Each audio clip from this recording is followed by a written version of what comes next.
Que Dieu soit béni. Nous allons nous mettre debout pour lire les Saintes Écritures en Jean, chapitre 1. Nous lirons le verset 1 et le verset 14. C'est le même chapitre que nous avons lu ce matin.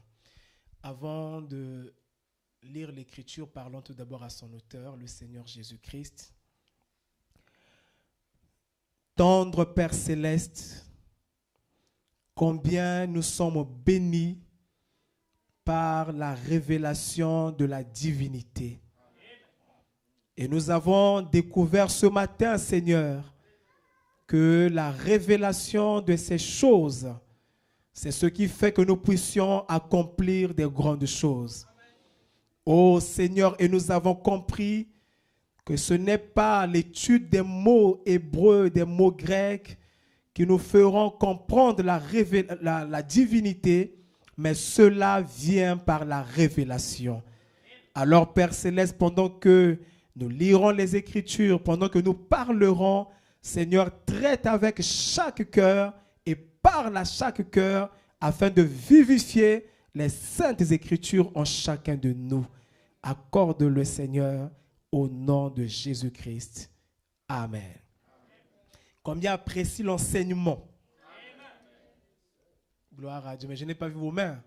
Combien apprécie cela? Que Dieu soit béni. Et n'oubliez pas que je vais vous voir noter parce que il faut que vous compreniez ces choses. Oui, il faut que vous compreniez. Même si vous avez cru le message il y a 40 ans, je vais vous voir avec un carnet de notes et un stylo. Parce que parfois on se rend compte qu'on est longtemps dans le message, mais il y a des choses qu'on n'a jamais comprises. Vous voyez? Donc, n'ayez pas une haute estime de vous-même. Nous sommes ici pour apprendre. Et d'ailleurs, même moi qui suis pasteur, quand je m'assois et que j'écoute quelqu'un prêcher, je prends des notes.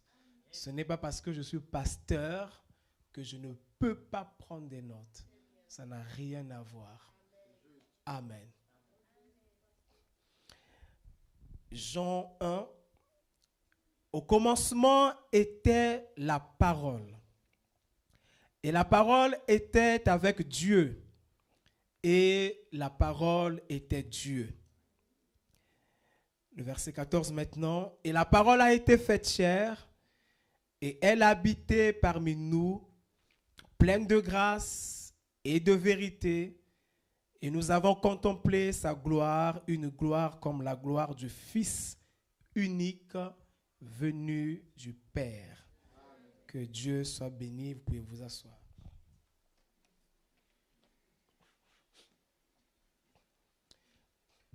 Alors à partir d'aujourd'hui, nous allons commencer un nouveau sujet d'étude que nous allons intituler « La véritable révélation de la divinité ». Je reprends « La véritable révélation de la divinité ». Vous allez remarquer que pendant l'enseignement, je vais beaucoup lire la Bible. Parce que c'est important. Et c'est d'ailleurs parfois l'une des faiblesses de beaucoup d'entre nous. On a souvent du mal à défendre des choses que nous croyons avec la Bible. Et on donne l'impression que les choses auxquelles nous croyons ne sont pas dans la Bible, alors qu'elles y sont, mais c'est vous qui ne le savez pas. Donc je lirai beaucoup la Bible, c'est la raison pour laquelle vous devez noter et étudier ces écritures vous-même aussi à la maison. Amen. Et ce qui sera dit pourra paraître simple, particulièrement ce qui sera dit aujourd'hui, mais c'est très important. Mais vraiment important. Alors, je vous prie, parce qu'on va faire simple, comme je le dis, de manière que même les enfants comprennent, mais ça sera très important pour la suite. Donc, faites le tout possible d'être attentif et de comprendre ce qui sera dit. Donc, les déplacements inutiles à éviter. Ne vous déplacez pas au moindre besoin qui parfois n'est pas aussi urgent que cela. Bien sûr, nous n'allons pas contrôler les gens. Donc, moi, je vais me dire que si quelqu'un sort n'importe comment, certainement, il y a une bonne raison. Parce qu'il y a des gens parfois qui sont malades, vous voyez. Mais sinon, si vous êtes en bonne santé, tout va bien, ne vous déplacez pas n'importe comment, soyez attentifs à ce qui sera dit. Parce que si vous manquez de comprendre ce qui sera dit, aujourd'hui particulièrement, vous risquez de ne pas comprendre la suite. Parce que le sujet que nous traitons est un sujet complexe. Et vous allez le remarquer vous-même. D'où nous avons insisté à l'école de dimanche ce matin qu'il faut la révélation. Sans le Saint-Esprit, vous ne verrez jamais la divinité. Il vous faut le Saint-Esprit. Amen.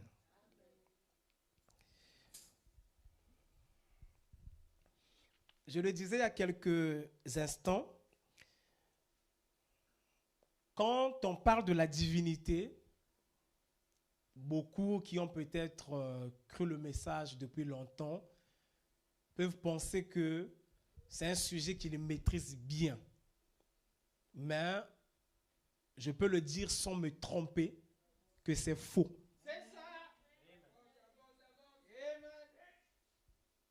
Beaucoup de gens ont du mal. Ils penchent soit d'un côté, soit de l'autre. Jusqu'à parfois présenter des choses que même le prophète ne croyait pas. Vous voyez? Donc, soyez attentifs, c'est très important. Et j'insiste encore qu'il faut le Saint-Esprit. Il ne s'agit pas des années qu'on a dans la foi. Bien sûr que c'est très important, ça donne une certaine expérience. Mais il s'agit du Saint-Esprit. Amen. Donc nous allons essayer de simplifier des choses au maximum. Comme ça, tout le monde va comprendre. Je ne crois pas que je suis encore à l'étape d'épater les gens. Ça, c'est passé. Vous voyez, nous sommes là pour que les gens comprennent. Vous savez, quand on était à l'école, on nous disait souvent que si vous avez compris, vous devez être capable de l'expliquer à un enfant. Mais vous remarquerez que nous autres, qui disons comprendre la parole, on a souvent du mal d'expliquer les choses simplement. Si ton fils à la maison dit, papa, parle-moi de la divinité. Tu as dit, non, quand tu seras grand. Non, c'est maintenant. Comment ça, quand je serai grand? C'est maintenant que je vais comprendre. C'est parce que tu ne sais pas quoi dire. Tu n'as que des termes. Tu n'as que des mots. Tu n'as que le kénos, en morphée.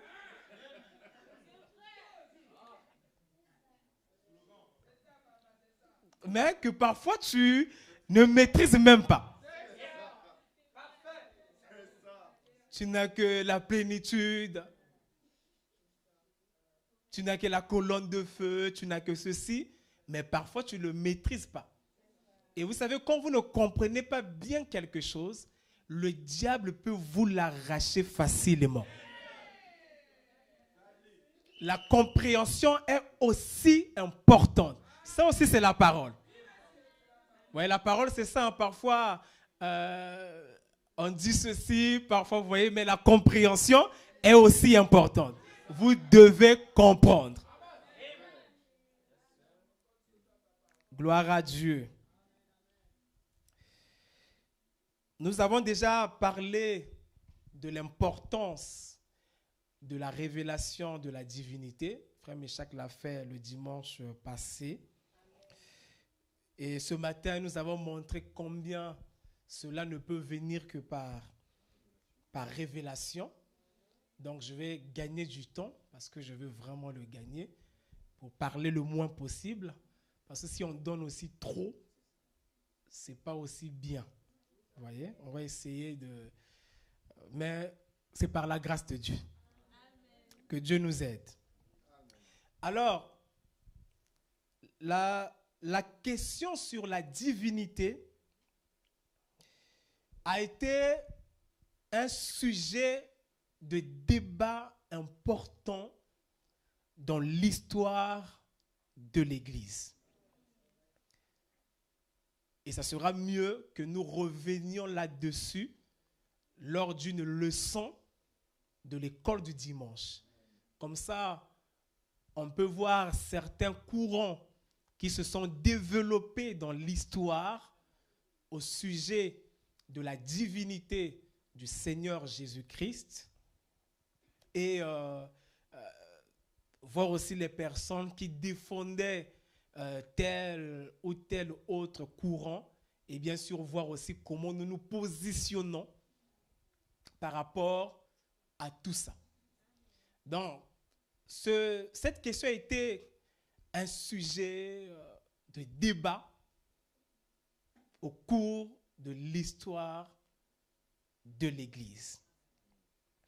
Et cela résultait bien sûr en plusieurs tendances. Nous avons par exemple les trinitaires, ceux qui croient en la Trinité, qu'il y aurait 3 personnes en Dieu. Bon, bien sûr, chacun essaie de le présenter à sa manière. Nous reviendrons là-dessus, Dieu voulant. Qu'il y aurait 3 personnes en Dieu. D'autres qu'on appellerait des unitaires, comme le dirait le prophète, qui croit que le Père et le Fils sont un, comme le doigt est un. Il y en a d'autres qui parlent. Bien sûr, ça aussi, ça n'est pas vraiment conforme à la parole. Ni la Trinité, ni l'unitarisme. Il y en a qui vont parler de Fils éternel, alors qu'il n'y a pas de Fils éternel. Un Fils est engendré, il a un commencement et une fin. Et c'est qu'en parlant comme ça, j'ai peut-être déjà perdu beaucoup de gens. Parce qu'on se dit, mais finalement, on se positionne où? Que Dieu soit béni. Donc, toutes ces tendances peuvent avoir peut-être une partie de la vérité, mais ce n'est pas vraiment la chose. Gloire à Dieu. Et bien sûr, nous reviendrons sur ces choses plus calmement à l'école du dimanche. Quelle est donc la véritable révélation de la divinité? Parce que c'est cela notre sujet. J'aimerais introduire mes propos avec un verset biblique que vous connaissez très bien. Mais seulement, on va le lire un peu plus attentivement. Mais vous connaissez très bien ce verset biblique. Il s'agit de Exode 13, le verset 21. Exode 13, 21. Vous connaissez ça très bien. Il est dit ceci. L'Éternel allait devant eux. Eux l'a mis pour qui? L'Éternel allait devant eux le jour dans une colonne de nuée pour les guider dans leur chemin, et la nuit dans une colonne de feu pour les éclairer, afin qu'ils marchassent jour et nuit.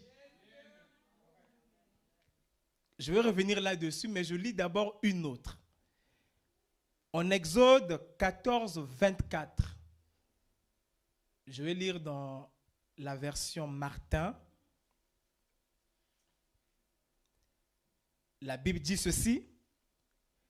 Mais il arriva que sur la veille du matin, l'Éternel étant dans la colonne de feu et dans la nuée, regarda le camp des Égyptiens et le mit en déroute. Revenons à l'écriture que nous venons de lire tout à l'heure. Tout de suite, il y a quelques instants.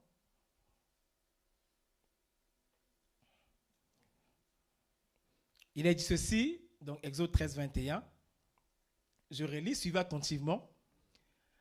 L'Éternel allait devant eux le jour dans une colonne de feu pour les guider dans leur chemin. Et la nuit dans une colonne, pardon, c'était une colonne de nuée pour le jour, et la nuit dans une colonne de feu pour les éclairer, afin qu'ils marchassent jour et nuit. Remarquez une chose. Est-ce que je peux avoir le pointeur, s'il vous plaît?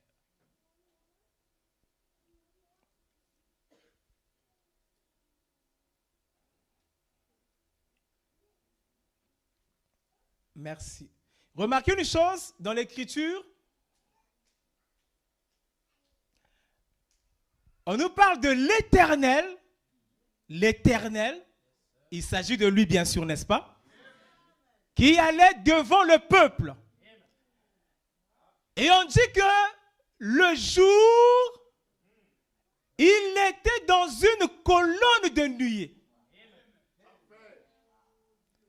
Et la nuit, il était dans une colonne de feu. C'est l'Éternel qui est dans la colonne de nuée le jour et dans la colonne de feu la nuit. Mais c'est qui l'Éternel finalement?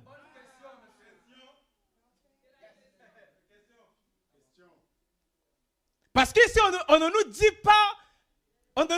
pas tant que l'Éternel est la colonne de feu ou que l'Éternel est la colonne de nuée.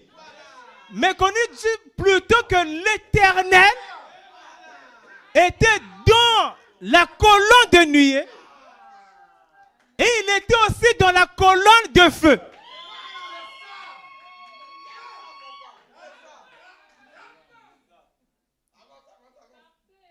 Alors l'Éternel lui-même, il est qui? Ou l'Éternel lui-même est où? Ça, c'est une première question importante.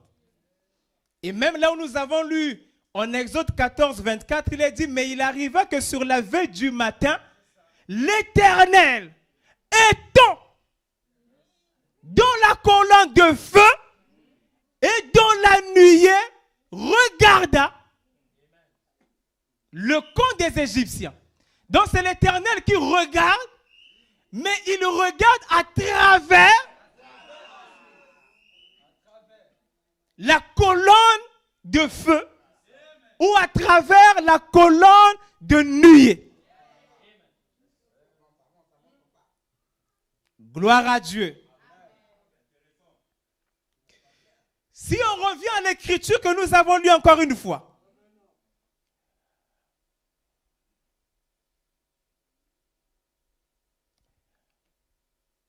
Encore une fois, suivez bien.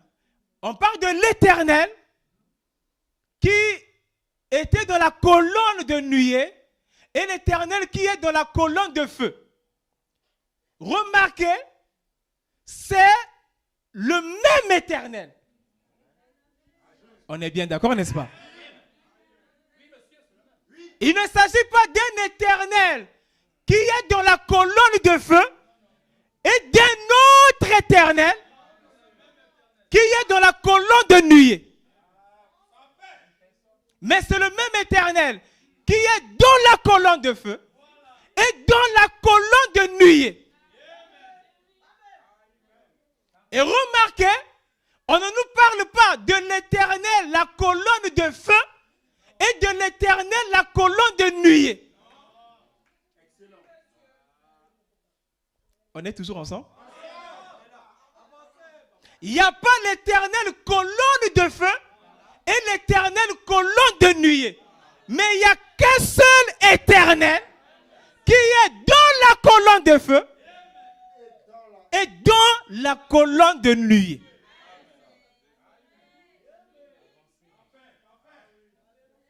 Un seul Éternel. Si on était des polythéistes ou des trinitaires, on aurait dit éternel colonne de feu et éternel colonne de nuée. Mais nous, ce n'est pas comme ça que nous le comprenons. Non, pour nous, il y a un seul Éternel qui est parfois dans la colonne de feu ou parfois dans la colonne de nuée. Oh, gloire à Dieu.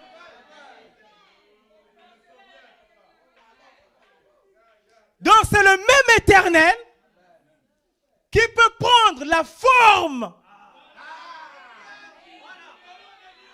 de la colonne de nuée ou qui peut prendre la forme de la colonne de feu. Nous sommes d'accord, n'est-ce pas? Mais le même, pas deux. Il peut être la colonne de nuée, il peut prendre la forme aussi de la colonne de feu. Et remarquez encore une chose, toujours dans la même écriture. Quand il prend la forme de la colonne de nuée, ce n'est pas pour rien. Ou quand il prend la forme de la colonne de feu, ce n'est pas pour rien. Il prend l'une ou l'autre des formes dans un but donné.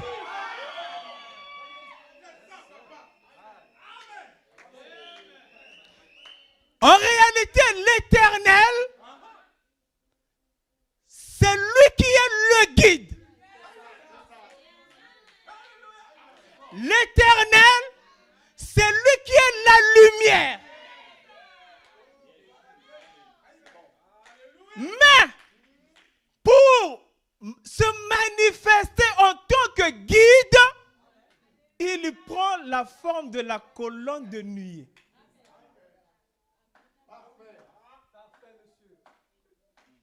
Et pour se manifester en tant que lumière, pour les éclairer, il prend la forme de la colonne de feu. Mais je reprends, c'est Dieu c'est l'Éternel qui est le guide, c'est l'Éternel qui est la lumière. Être guide, être lumière, en quelque sorte, c'est ce que l'Éternel est. Ou dit autrement, ce sont des attributs de l'Éternel. Mais pour les manifester, il prend une certaine forme. Quand il s'agit du jour, colonne de nuée. Quand il s'agit de la nuit, colonne de feu. Mais le même Dieu. Il prend une forme ou une autre pour manifester quelque chose qu'il est. Pour manifester un attribut. Amen. Donc à ce niveau, nous voyons clairement qu'il n'y a qu'un seul Dieu. Un seul. Et ce seul Dieu peut prendre plusieurs formes dans le but de manifester ce qu'il est. Il n'y a qu'un seul Dieu qui a des attributs en lui, qui a des capacités en lui. J'utilise des termes comme ça pour que vous compreniez. Qui a des capacités en lui et qui peut prendre une forme donnée pour manifester ses attributs. Ou un attribut donné. Mais il n'y a qu'un seul Dieu. Et ça doit nous pénétrer profondément. Peu importe ce que nous allons dire après, vous devez garder ça dans votre cœur, qu'il n'y a pas deux dieux, il n'y en a pas trois, il n'y a qu'un seul Dieu. Prenons le temps de bien enfoncer ça. 1 Timothée 1, 17.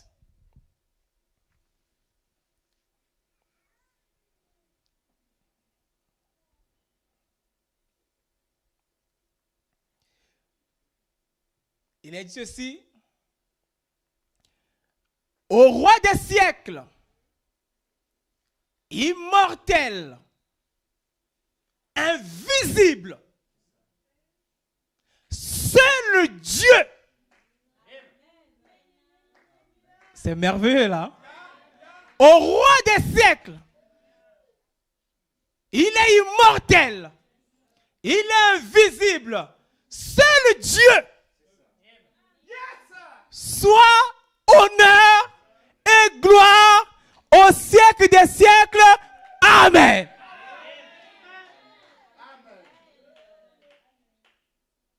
Donc le seul Dieu dont nous parlons, selon ce que Paul dit ici, il est immortel, il est invisible. Gloire à Dieu. Deutéronome 6, 4.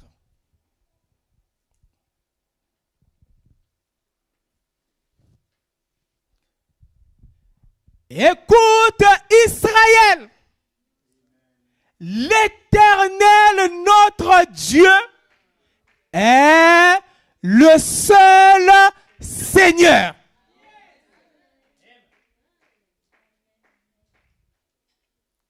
Il est le seul.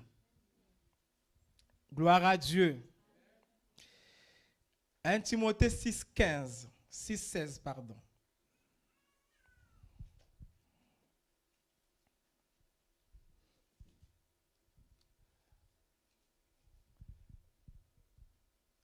Qui seul possède l'immortalité, qui habite une lumière inaccessible. Là, nous sommes en train de découvrir en même temps les attributs de ce seul Dieu qui est en fait esprit, qui est invisible comme nous l'avons lu au début, n'est-ce pas? Inaccessible, ce que nul homme n'a vu ni ne peut voir.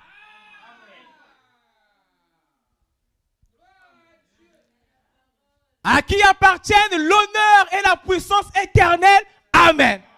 Donc il est dit de ce seul Dieu que nul ne l'a vu et nul ne peut le voir. Jean 1, 5.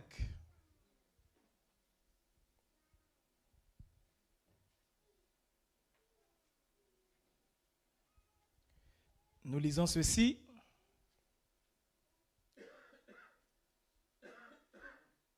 La lumière, lui dans les ténèbres, et les ténèbres ne l'ont point reçu. On peut monter encore un peu plus haut. Encore. Encore. Voilà, ok. Toutes choses ont été faites par elle. Et rien de ce qui a été fait n'a été fait sans elle. En elle était la vie. On parle de la parole, n'est-ce pas? En elle était la vie. Et la vie était la lumière des hommes. Et en Jean 4, 24,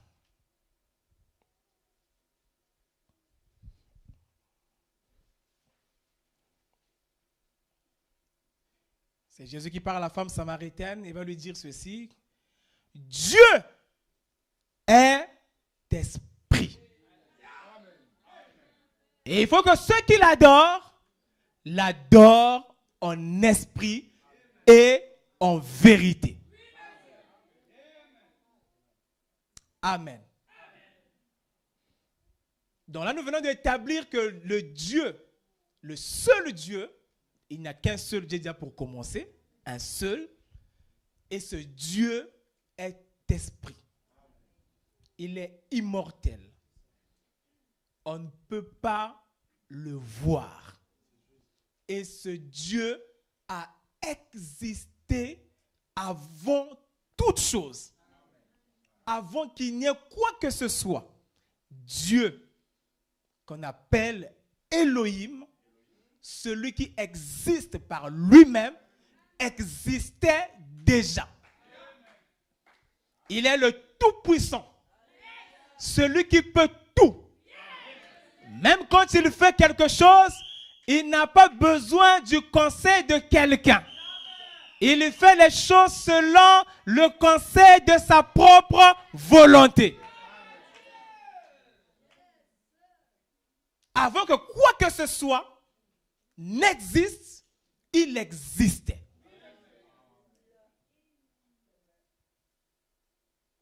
Gloire à Dieu. Là dans l'éternité, comme nous le chantons bien avant la création, là-bas dans l'éternité, quand il était Elohim, moi j'étais en lui. Gloire à Dieu. Donc il était un esprit.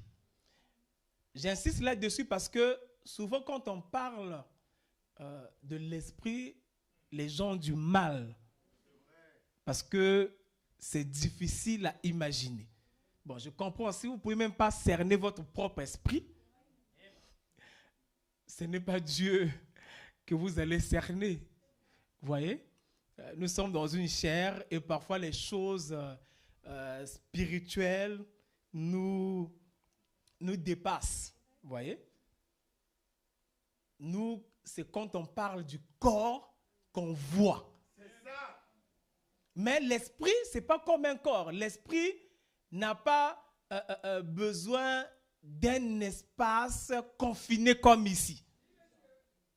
L'esprit n'a pas besoin d'une forme ou n'a pas une forme comme un objet naturel, comme un corps. Donc, vous ne pouvez rien donner comme caractéristique que vous donnez au corps à un esprit. C'est insaisissable. Amen. C'est le corps qui a un volume, qui est à un endroit donné et tout, mais n'imaginez pas ça pour l'esprit. Dieu est infini. C'est au-delà de tout ce que vous pouvez imaginer. Donc nous, quand on va parler de l'esprit, on ne va pas le caractériser par un volume, une masse, ainsi de suite. On va plutôt le caractériser par des attributs. C'est-à-dire sa nature, ce qu'il est. Et non pas sa forme, sa masse, son volume, mais plutôt ce qu'il est. Parce que Dieu, Elohim, il existait avant toute chose, il est esprit, mais en lui étaient des attributs. Que parfois le prophète appelle aussi des pensées.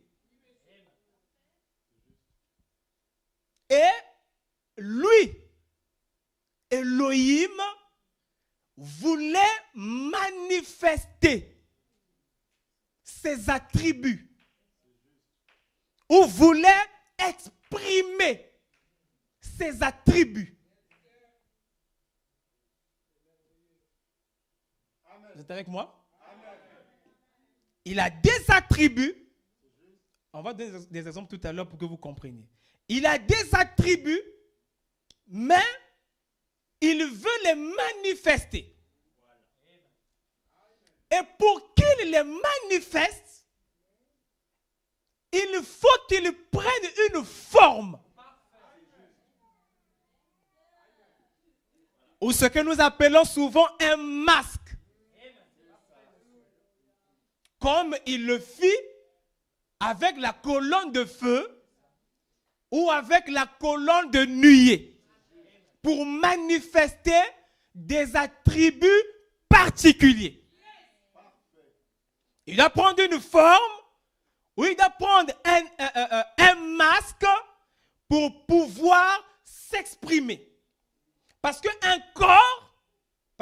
esprit a besoin d'un corps pour s'exprimer. Tel que tu es là, si on va très loin, en réalité, ce n'est pas ton corps qui entend. La preuve, si tu meurs et qu'on te parle, tu n'entendras pas. Ce sont en quelque sorte les attributs de ton esprit. Mais pour qu'il se manifeste, il faut un corps.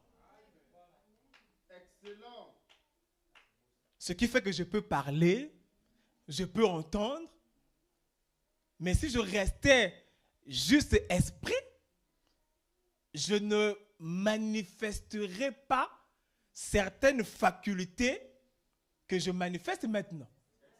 Si j'étais resté esprit, même si au moins j'étais un bon mari, je ne pouvais pas me marier. Pour que je me marie, il fallait que je sois dans un corps. Pour que je prenne une femme et que je me marie. Donc ce sont des choses qui sont en moi, mais pour qu'elles se manifestent, il faut que je sois dans un corps. Mais ce corps n'est rien sans ce qui est à l'intérieur. Parce qu'encore une fois, si ce qui est à l'intérieur part, ce corps devient inerte. Ce corps ne fera plus rien du tout. Mais pour manifester ce que je suis, j'ai besoin d'un corps. Et donc, ce corps me sert pour exprimer, pour manifester ce que je suis. Amen. Et c'est en ayant un corps que vous allez vraiment voir ce que je suis. C'est ça. Pour voir la mangue, parce que si on vous montre juste la semence de la mangue, vous ne saurez pas ce qu'est la mangue. Et vous ne pourrez peut-être pas bénéficier des vertus de la mangue. Mais si on prend cette mangue, on la sème et Dieu lui donne un corps, la mangue va exprimer ses vertus à travers le corps que Dieu lui donne. Et toi, tu vas prendre cette mangue, tu la manges et tu es bien.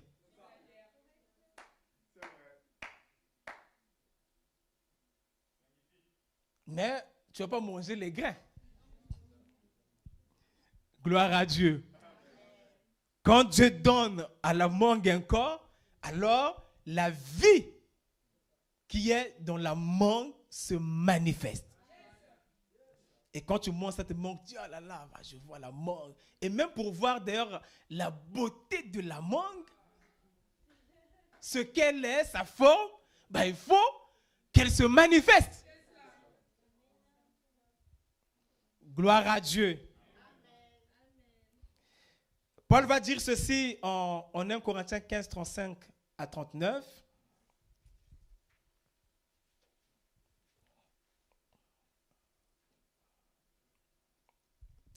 Mais quelqu'un dira, comment les morts ressuscitent-ils et avec quel corps reviennent-ils? Insensé. Ce que tu sèmes ne reprend point vie s'il ne meurt. Pourquoi je lis cette écriture? Parce que nous savons que le naturel est le type du spirituel. Amen. Et ce que tu sèmes, ce n'est pas le corps qui naîtra. C'est un simple grain de blé peut-être ou de quelque autre semence. Puis, Dieu lui donne un corps comme il lui plaît. Et à chaque semence, il donne un corps qui lui est propre.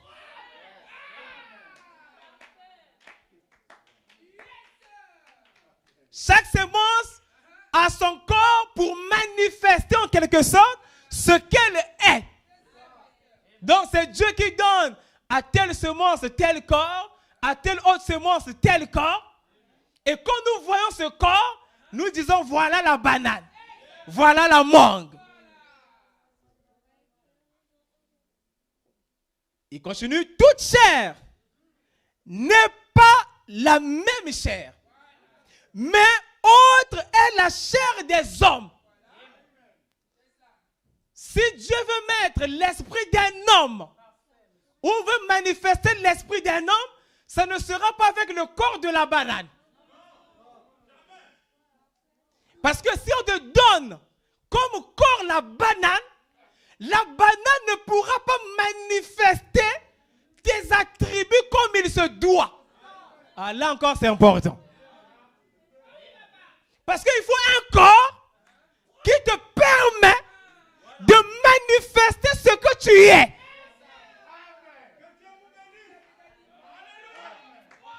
Alléluia. Oh, là, ça nous renvoie déjà à Jésus. C'est la raison pour laquelle Dieu ne pouvait pas se manifester dans n'importe quel corps. Il est vrai qu'il a essayé de se manifester dans certains corps, mais il ne pouvait pas se manifester dans la plénitude. Parce que Moïse, ce corps-là n'avait pas la capacité de manifester tous les attributs de Dieu.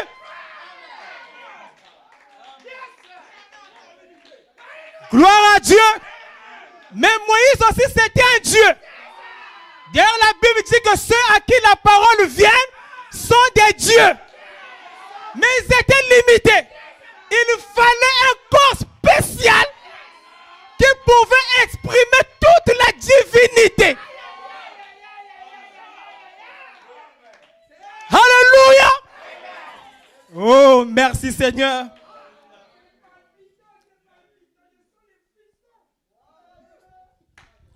Toute chair n'est pas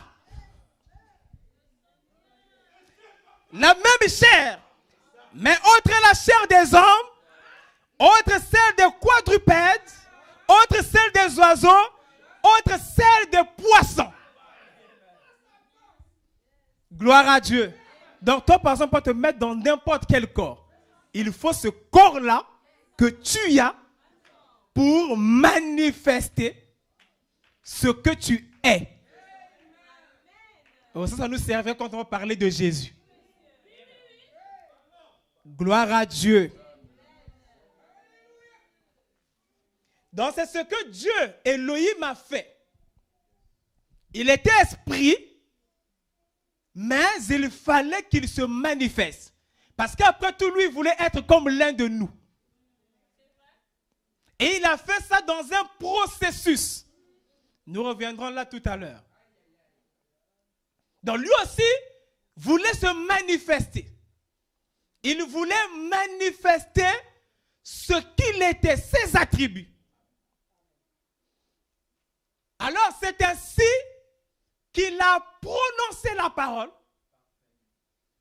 Et alors de lui est sorti ce que nous appelons la parole ou le logos ou la théophanie ou d'autres noms semblables. Parce que la parole est un corps. Ça, c'est important.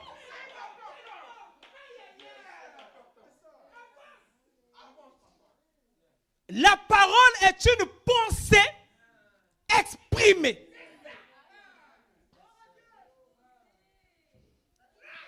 Gloire à Dieu. La parole est en quelque sorte un corps pour la pensée. La pensée, c'est dans le domaine de l'esprit. Et la parole, c'est un corps pour la pensée.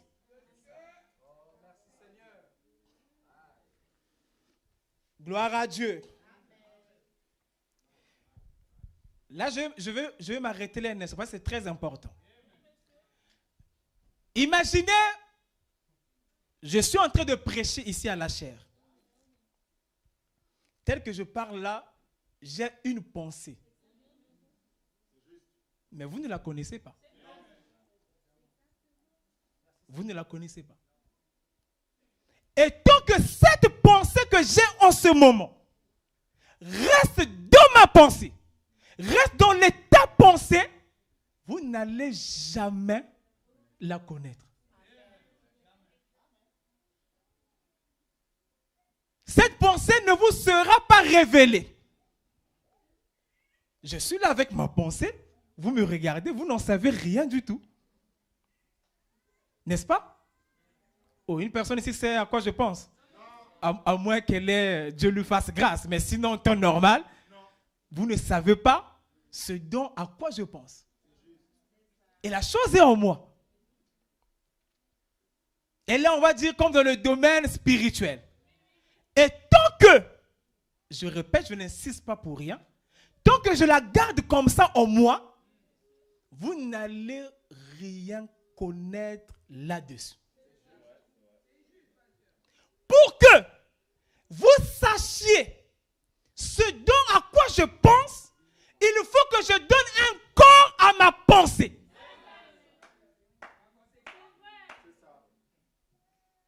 Et donc, quand j'exprime ma pensée, en d'autres termes, je donne un corps à ma pensée. Imaginez par exemple que je pensais que je dois aller aux États-Unis. Là, maintenant que je l'ai dit, j'ai donné un corps à ma pensée. Cette parole que vous avez entendue, c'est un corps pour ma pensée. Et là, vous savez maintenant à quoi je pense. Je ne leur ai donné pas un corps, vous ne comprendrez pas ce dont à quoi je pense. Et remarquez aussi une chose, quand la chose est dans ma pensée, j'ai envie de dire que c'est illimité. Mais quand je commence à l'exprimer, je peux être limité.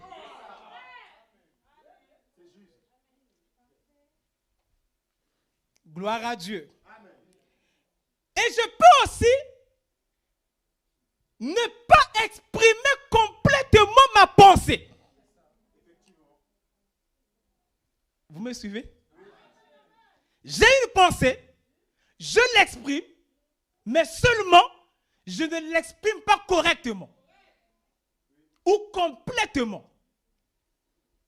Et remarquez aussi, la même pensée que j'ai, je peux l'exprimer de plusieurs manières. En d'autres termes, je peux donner plusieurs corps à ma pensée.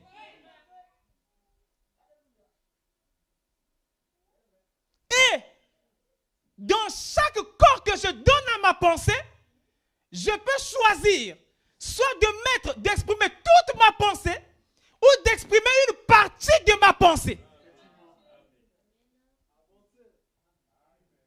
Vous me suivez? Gloire à Dieu. Imaginez par exemple que dans ma pensée, je pense à 3 choses. Je dois être un bon chrétien. Je vais être un bon chrétien. Je vais être un bon papa. Amen. Je vais être un bon voisin. Et les 3 choses-là sont les attributs de ma pensée. N'est-ce pas? Je vais être un bon chrétien. Je vais être un bon papa. Je vais être un bon voisin. Ça, c'est en moi. Et toi, tu viens me voir, tu me poses la question, pasteur, tu penses à quoi? Toi, tu ne sais pas ce dont à quoi je pense. Pour que tu saches ce dont à quoi je pense, il faut que je donne un corps à cela. Je peux te dire, par exemple, que je pense au fait que je veux devenir un bon chrétien. J'ai donné un corps à ma pensée.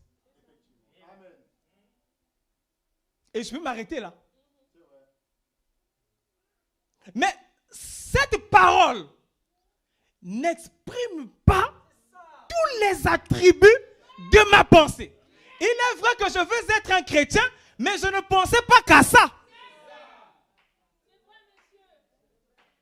Et je peux aussi dire que non, je pensais au fait que je dois être un bon voisin. C'est aussi un autre corps que je donne à ma pensée. Mais seulement, ce n'est pas la totalité. Je n'exprime pas complètement, je ne m'exprime pas complètement dans cette parole. C'est encore là une partie. Et je peux encore dire que je pense au fait que je dois devenir un bon chrétien, un bon papa, un bon voisin. Et là, j'ai exprimé tout ce dont à quoi je pensais. Dans la même pensée, je l'exprime de plusieurs manières différentes. Et je peux avoir par exemple une pensée, mais je ne l'exprimerai pas de la même manière selon que je suis en face d'un enfant ou en face d'un adulte. On est toujours ensemble? J'ai une pensée, un enfant me demande, papa, tu penses à quoi? Ben, c'est que lui, c'est un enfant. Je veux lui dire ce dont à quoi je pense, mais peut-être pas comme je le dirais ou je l'exprimerais à un adulte. Donc, je m'exprime selon son niveau. Selon ce dont il a besoin de connaître de moi à son âge.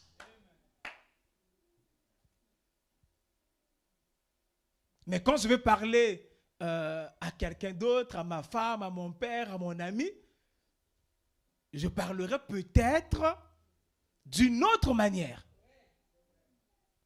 Mais c'est exactement la même pensée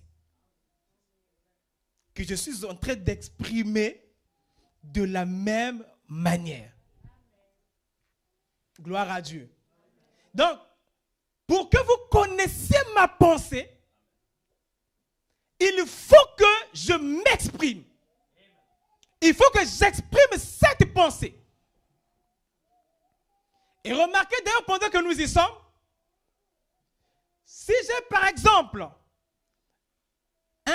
je vais par exemple dessiner un oiseau dans ma pensée, je vais dessiner un oiseau, c'est ce que je veux faire.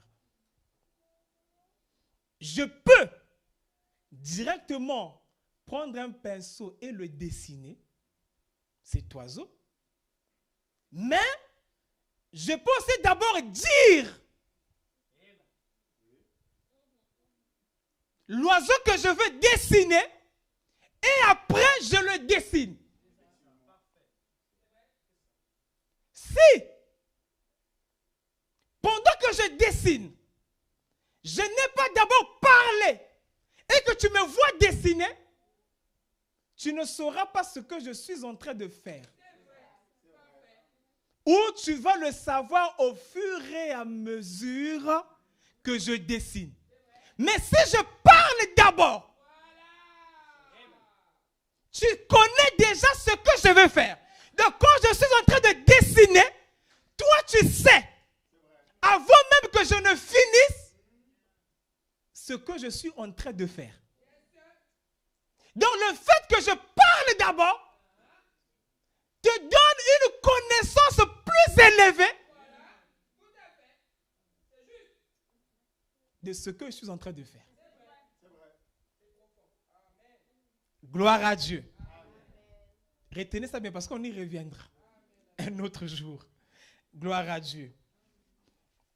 Merci Seigneur. Donc je disais que pour que vous connaissiez ma pensée, vous qui êtes des humains, il faut que je l'exprime. Si je ne l'exprime pas, vous ne connaîtrez pas ma pensée. Donc le seul moyen pour vous de connaître ma pensée, c'est que je l'exprime. Est-ce que quelqu'un est en train de me suivre? Donc Dieu aussi qui est esprit, la seule manière pour vous de le connaître, c'est qu'il doit s'exprimer.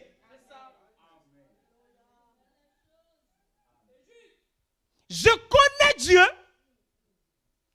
quand il s'exprime. Donc quand je vois par exemple Moïse, parce que Moïse est une expression de Dieu, quand je vois Moïse, pour moi c'est Dieu qui s'est exprimé. Donc pour moi Moïse est une manière de connaître Dieu. Ésaïe est une manière pour moi de connaître Dieu. Jérémie est une manière pour moi de connaître Dieu. Parce que pour le connaître, lui qui est esprit, lui que je ne peux voir, il faut qu'il s'exprime. Donc quand je vois une expression de Dieu, c'est une manière pour moi de connaître Dieu. Donc je reprends que Moïse est une manière pour moi de connaître Dieu. Ésaïe est une manière pour moi de connaître Dieu.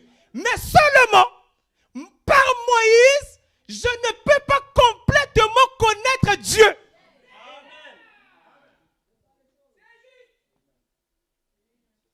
David peut m'apprendre quelque chose de Dieu, mais je ne peux pas connaître complètement Dieu à partir de David. La seule personne par laquelle on peut connaître complètement Dieu, c'est Jésus-Christ. C'est pour cela qu'il dit que c'est moi qui ai fait connaître le Père. Nul ne peut connaître le Père si ce n'est par Jésus. Parce que Jésus, c'est l'expression parfaite du Père.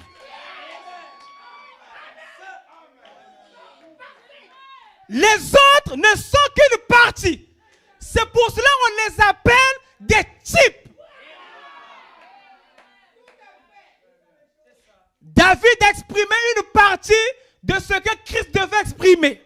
Moïse exprimait une partie de ce que Christ devait exprimer. Et Jésus-Christ a tout exprimé. C'est pour cela que quand Philippe veut voir le Père, Jésus lui dit, mais tu ne peux pas. Si tu veux connaître Dieu, c'est par Jésus. Point.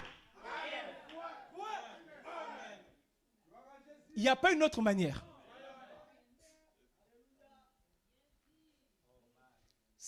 C'est pour ça qu'il disait que si tu le contours, tu ne peux pas, c'est lui. Tu ne verras jamais Dieu. La manière de Dieu de s'exprimer, de se faire connaître à vous, parce que n'oubliez que c'était l'un de ses desseins. Et comment il a accompli? C'est par le Seigneur Jésus-Christ, qui est l'expression de Dieu. Nul ne connaît le Père si ce n'est le Fils. Si ce n'est par le Fils qu'il l'a exprimé. Pas d'autre moyen. Gloire à Dieu. Merci Seigneur. Donc nous disons que Dieu voulait manifester ses attributs. Et comme nous l'a enseigné le prophète, il va les manifester comme dans une pièce de théâtre. Tout ça c'est important. Parce que parfois on n'arrive pas à comprendre Dieu, c'est parce qu'on ne sait même pas ce qu'il veut faire. Mais nous avons la grâce, c'est que nous avons la parole. Donc nous savons ce qu'il a fait et ce qu'il est en train de faire. Gloire à Dieu. Et donc il le fait comme une pièce de théâtre. C'est comme si il joue des rôles. Et c'est sa manière à lui de se révéler à nous. Il joue des rôles différents, ou en d'autres termes, il prend des masques.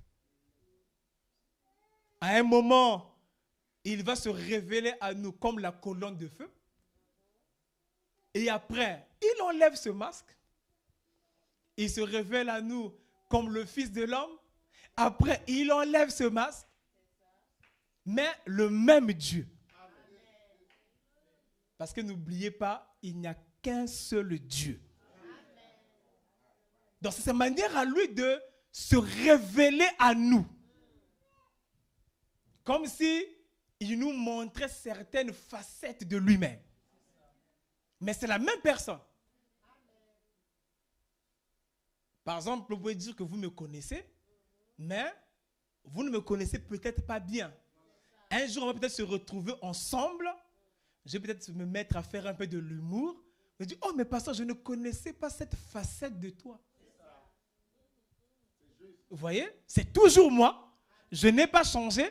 Mais là, c'est comme si je vous ai révélé une autre facette de moi-même. Que vous ne connaissez peut-être pas.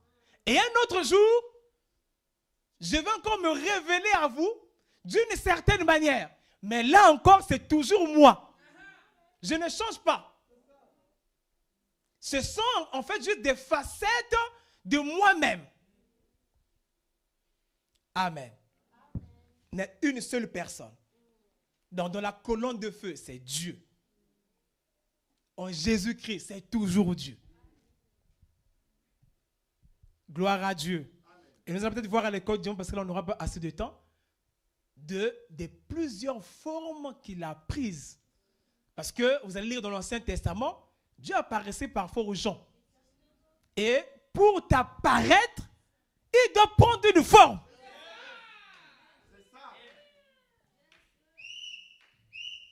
Dieu pouvait apparaître comme un ange. C'est-à-dire Dieu prend la forme d'un ange. Mais on lit même dans la Bible que Dieu était dans le rocher.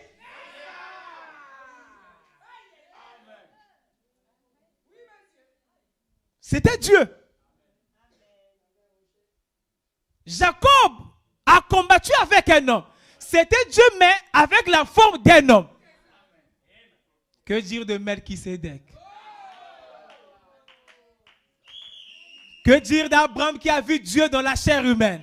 C'est toujours Dieu qui prend des formes. C'est le même qui a rencontré Paul sur le chemin de Damas. Le même Dieu qui ne fait que changer de forme. Mais remarquez une chose, ça c'est tellement beau. Quand Dieu paraissait comme ça aux gens, ce qui intéressait les gens, ce n'était pas la forme. Les gens posaient souvent une question. Quel est ton nom?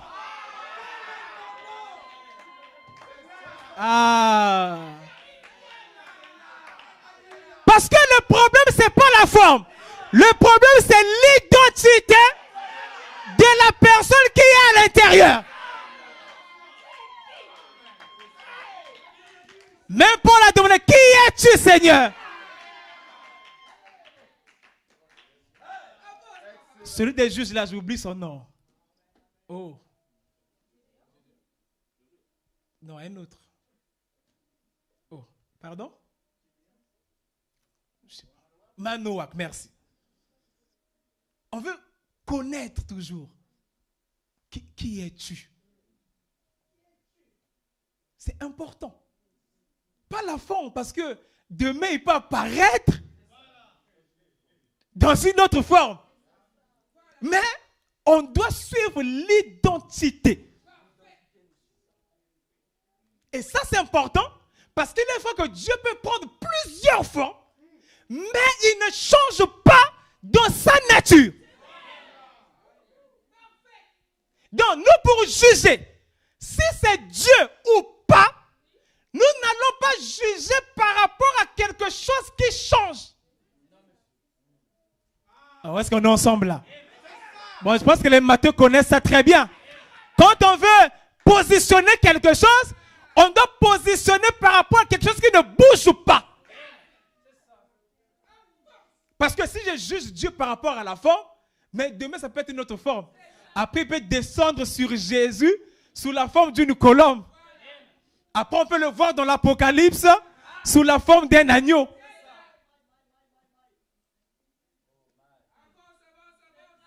On ira où comme ça? Mais peu importe la forme qu'il va prendre, il ne change pas sa nature.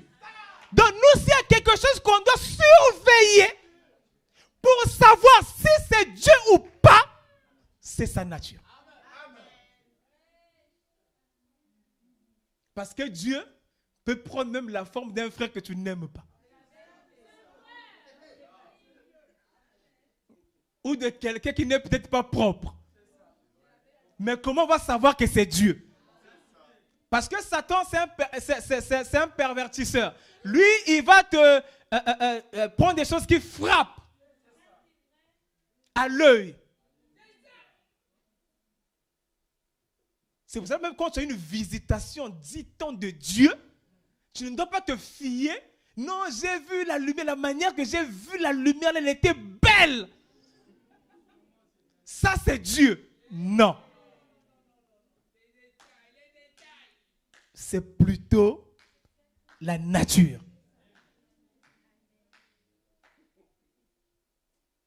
Comme quand, c'était qui le message qui a eu l'apparition? C'était Irénée, c'est ça? Martin, pardon. Qui avait eu l'apparition d'un certain, de celui qui serait un certain Jésus. Mais il fallait qu'il veille à ce que la parole de... Parce que la nature de Dieu est ici. Il a veillé, il a regardé. Non, non, non, ça c'est pas Dieu. Parce qu'il y a des détails de la parole qui ne tiennent pas. Il n'est pas change sa nature. Il est Dieu, il ne change pas. Le même hier, aujourd'hui, demain et éternellement. Le même, il ne change pas. S'il change, alors là, il y a quelque chose qui ne va pas. Donc c'est le même Dieu qui prend plusieurs masques, mais tout ce qu'il fait, c'est dans un but. Il sait ce qu'il est en train de faire. Le prophète dit que c'est comme un carillon. Quelqu'un sait ce que c'est un carillon? C'est quoi? D'accord, c'est déjà bien. Qui peut dire mieux? Le bon musicien. C'est un instrument de musique. Ok. Bon, on va dire des cloches. Des cloches, voilà. Donc, il y a des cloches. Pour que ça forme un carré, il faut que ça soit il faut que ça soit plus que 4, si je ne me trompe pas. Il y a des cloches. Et ce carillon doit donner un son agréable à l'oreille. Et chaque cloche va donner un son particulier. C'est le même alliage. Mais on va composer les éléments de manière que chaque cloche donne un son particulier. Mais bien sûr, comme on dit, elles doivent être consonantes. C'est-à-dire qu'elles doivent donner un son qui est agréable ou qui a une logique. Et c'est comme ça ce que Dieu fait. Il se manifeste comme ceci, comme cela, comme ceci. Mais tout ça, c'est pour écrire une certaine histoire. Il y a quelque chose qu'il est en train de faire en se manifestant de telle ou de telle autre manière. Et toi, si tu ne connais pas ce qu'il est en train de faire, tu as même pensé que tu as en face de toi plusieurs dieux, alors que tu n'en as qu'un seul, mais qui se manifeste de plusieurs manières pour un but donné. Toutes les formes dans lesquelles il s'est manifesté, c'était après pour arriver à ce que la parole soit faite chair dans la chair de Jésus-Christ, dans une chair humaine. Donc tout ce qu'il a fait avant, c'était juste comme une préfiguration. Vous comprenez ça? C'est comme par exemple quand un jeune homme veut d'une jeune femme. Et il va commencer à faire certaines choses, mais ces choses-là sont une préfiguration de ce qu'il va faire à la fin. Le but, c'est de demander la main. C'est ça le but. Mais après, tu vas voir que quand tu sors là, c'est elle qui te salue. C'est lui, par exemple, qui te salue tout le temps. C'est lui qui s'inquiète beaucoup pour toi. Et là, il est en train de manifester certaines choses. Et le jour qu'il va te demander la main, dis, ah, donc tout ce que tu faisais là, c'était pour ça. Voilà, ce qu'il faisait là, c'est un type, une préfiguration de ce qu'il est en train de faire maintenant. En d'autres termes, il voulait te demander la main, mais avant de le faire concrètement, il te l'a d'abord montré en type. N'est-ce pas? Et Dieu aussi voulait se manifester dans la chair humaine. Mais avant d'y arriver, il a d'abord montré cela par des types.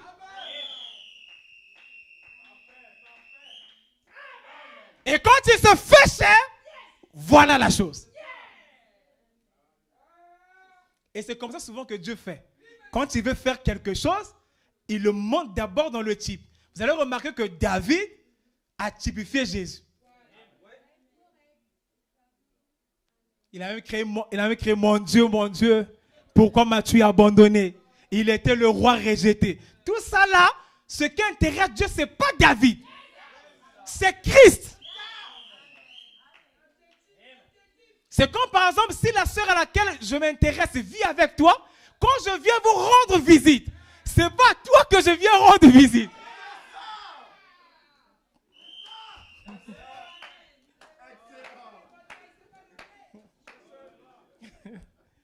Toi, tu vas dire, ah, mais le frère là m'aime beaucoup depuis un moment, il vient à la maison, oui, tu en profites, mais ce n'est pas toi. Il y a un but derrière. Gloire à Dieu. Et Joseph aussi, c'était un type de Christ. Comment il a été vendu, comment il est parti en prison, comment il a été élevé en Égypte. Tout ça, c'était le type de Christ. Jusqu'à ce que la parole s'est manifestée en Jésus. C'est pour cela tout ce qui se faisait avant pointait vers Jésus. Et quand Jésus arrive, c'est terminé. Et nous aujourd'hui, on ne pointe plus quelqu'un d'autre, on pointe toujours Jésus, qui est la parole. Comme la parole a été manifestée complètement, on ne peut plus pointer à qui que ce soit.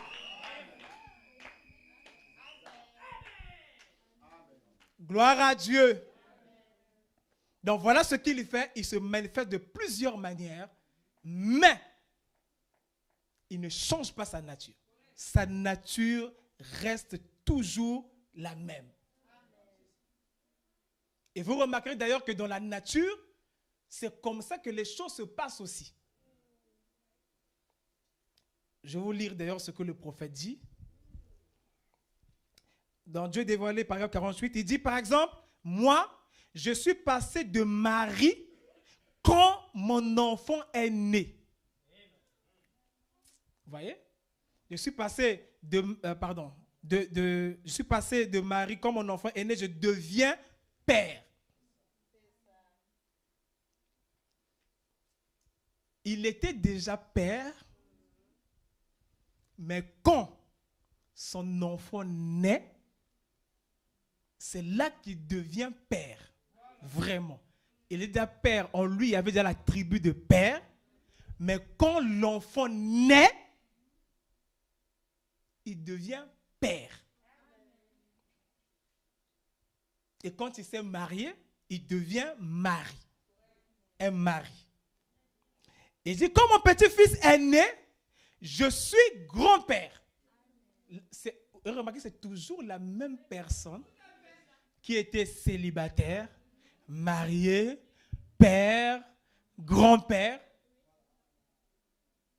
Il change juste de forme. Parce que vous remarquez, pendant que tu es marié, père, grand-père, ta forme aussi change.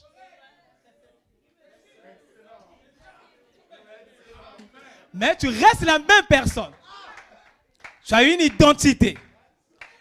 Et il dit, mais je ne change pas, c'est toujours moi, voyez.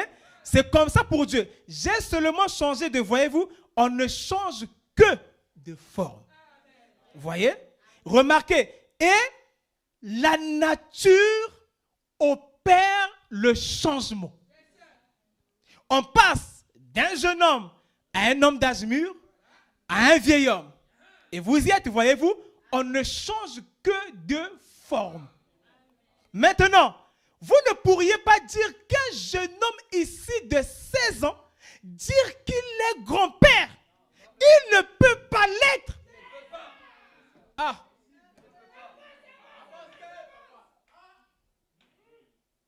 Mais c'est le même petit enfant qui ne peut pas être grand-père aujourd'hui, qui le sera demain, quand il se sera marié, qu'il aura un enfant, et que cet enfant aura aussi un enfant. Mais là, actuellement, il ne l'est pas encore, à vrai dire. Il faut qu'il y ait certains événements qui arrivent, qui feront de lui grand-père. Mais si on peut le dire ici, c'est déjà en lui. Il continue. Il doit changer de forme. Donc, est-ce que vous avez compris ce que le prophète a dit? Donc, le jeune homme, en lui, si on peut le dire ici, il est grand-père. Mais pour que il le devienne, vraiment, il doit changer de forme. Vous comprenez ça, n'est-ce pas? Donc, le petit enfant là, avec son beau visage petit là, il peut être grand-père comme ça. Il doit grandir, il change de forme, il devient grand-père. Oh, n'est-ce pas merveilleux? Il dit, il ne peut pas l'être, il doit changer de forme.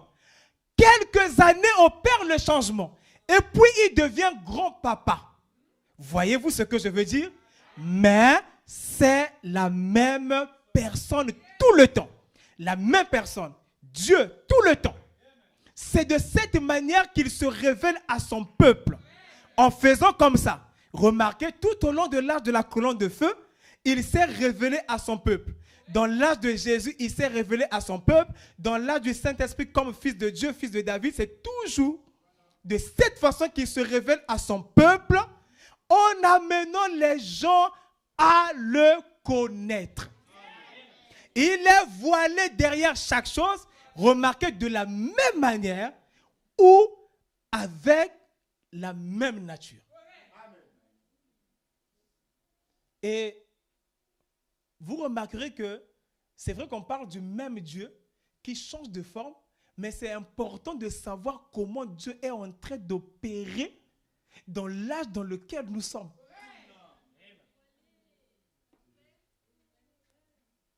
Parce que sinon, remarquez par exemple, je suis un homme. Je me marie, je deviens le chéri d'une femme. Je suis un mari, n'est-ce pas? Mais imaginez que je suis en train de... Imaginez par exemple que ma femme m'appelle chérie. Je suis content, je suis même tout bien. Mais je sors dans la rue, une autre femme m'appelle chérie.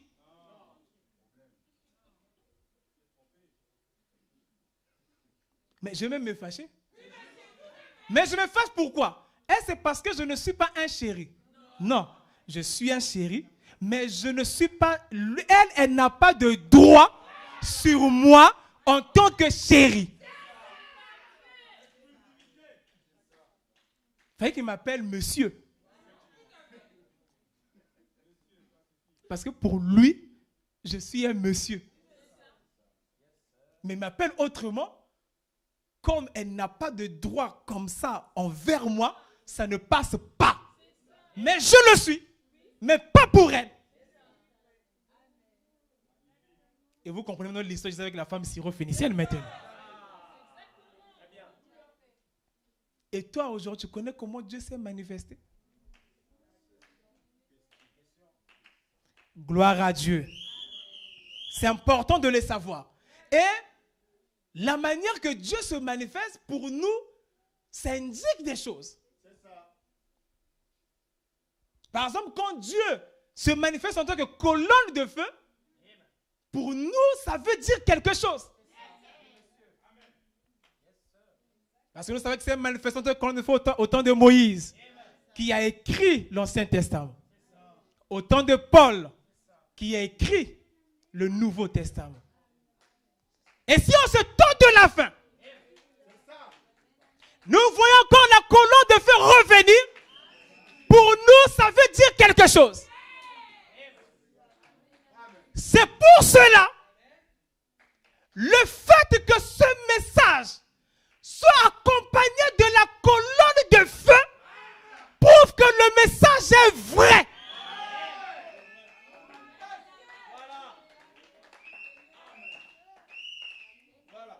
Parce que pour écrire une certaine partie de la Bible, il fallait la colonne de feu.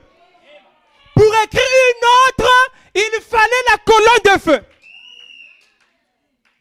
Et la parole est revenue aujourd'hui. Pour que Dieu puisse authentifier qu'il ne s'agit pas là juste d'une réforme. Qu'il ne s'agit pas là juste d'un prédicateur.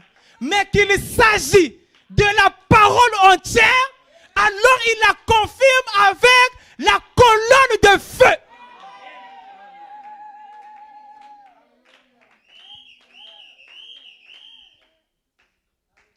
Prions.